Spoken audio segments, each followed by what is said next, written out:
And now it's time for I Can't Even with Lefty Turdington. Hey friends, welcome to the first episode of I Can't Even with your host, me, Lefty Turdington. Unfortunately, we have to tackle a very difficult subject in this inaugural episode, and that subject is hate crime hoaxes. I know, don't get me wrong. I firmly stand behind hashtag believe all non-whites because, whenever a person of color makes a claim that they've suffered a hate crime, it's your obligation to believe him immediately, and don't you dare question him. I mean, to be questioning the claims and reports of a hate crime would be racist. It just would be, yes. And, well, during the process of seeking out the perpetrators and punishing them, that there may be some amount of so-called evidence that seems to indicate that the story might not be quite what was immediately reported, then, well, I guess we'll just have to sort of look at that. But in the meantime, the centuries of oppression must be addressed, and that's why always believe all women, especially women of color, and believe all non-whites. That's the only way you make a stand against the patriarchal white supremacist tyranny. It's the only way. Now, of course, the subject of hate crime hoaxes, God, it's just difficult to get that out because it's such an insensitive and detrimental phrase to the times we're living in. But due to the times we're living in, and of course I am referring to the recent Jussie Smollett case. Yes, Jussie, of course, is an actor and musician, and or a singer rather, and was on the popular television series Empire, and recently reported that he was assaulted by two MAGA hat wearing thugs who called him racial and homophobic epithets, and but he fought back. He sure did. Yes, he did. But apparently, during the investigation by the Chicago PD, they came to the conclusion that he made it up. That he made up the whole story, and apparently two friends of his from Nigeria said that they're the ones who acted out the assault as all a part of some sort of strange publicity stunt on the part of Mr. Smollett, and that they were paid and all this stuff, and they had the noose and the bleach and the red hat. All that's that terrible, evil stuff. And they played it out in order to give some amount of credence to his claims that he'd been assaulted by MAGA people.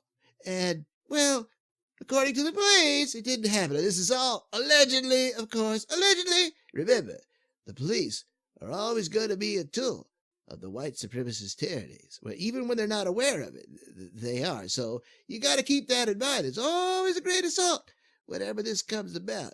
But for the sake of the argument that I'm presenting here when it comes to this supposed subject matter of, hate crimes being hoaxed and this or as if that happens all the time, but in this case, that's what's being alleged, and you got to ask yourself, now, why would he do this? Why would Smollett do this? Well, it's already been mentioned.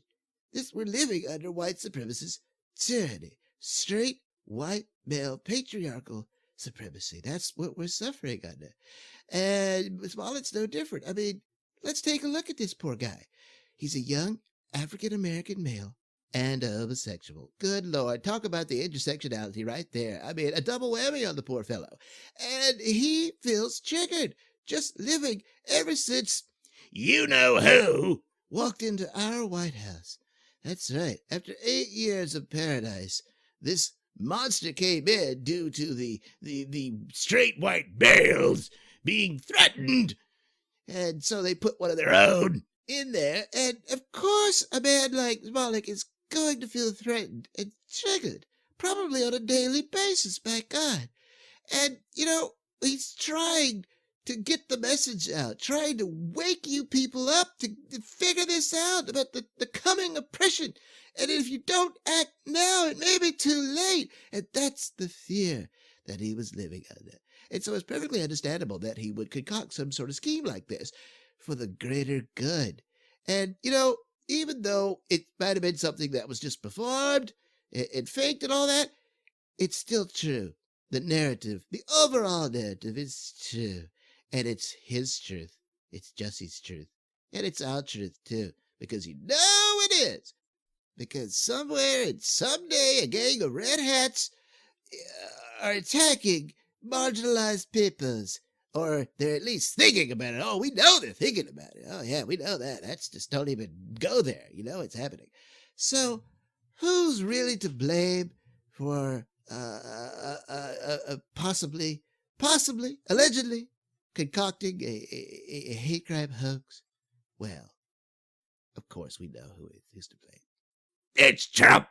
And the tyranny he's forcing people to live under and keeping them in fear and afraid and sending out dog whistles to white supremacists every day on his Twitter account. I mean, my God, it's amazing Jussie's alone in this. You'd think there'd be more hoaxes out there, but as far as I know, there aren't any. And this is the only one that's being alleged. And so, yes, Trump. It's clearly Trump. I mean, come on. I can't even. This has been I Can't Even with Lefty Turdington. Lefty Turdington is a frequent co-host of the Mr Nailsin Show podcast on RadioMisfits.com. The views and opinions of Lefty Turdington do not necessarily reflect those of RadioMisfits.com or any other platform he may appear on. So, any comments and or complaints should be sent to someone who cares.